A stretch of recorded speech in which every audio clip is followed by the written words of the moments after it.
Instant বাজরা ইডলি বানাতে আমি এখানে নিয়ে নিয়েছি 1 কাপ গোটা বাজরা, নিয়ে নিয়েছি 1 কাপ বিউলির ডাল।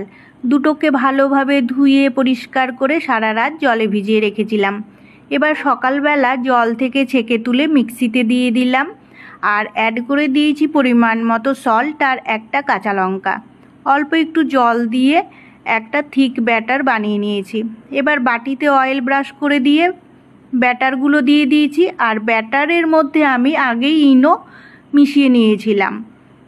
জল গরম হতে দিয়ে দিয়েছি রাইস কুকারে। জল গরম হয়ে গেলে ব্যাটারের বাটিটা রাইস কুকারে দিয়ে 5-7 মিনিট 10 মিনিট রেখে দিলেই কিন্তু তৈরি হয়ে গেল ইনস্ট্যান্ট বাজরা ইডলি।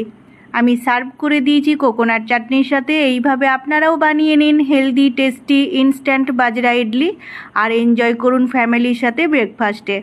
আমার এই রেসিপি যদি ভালো লেগে থাকে লাইক করুন, কমেন্ট করুন আর শেয়ার করে দিন বন্ধুদের সাথে।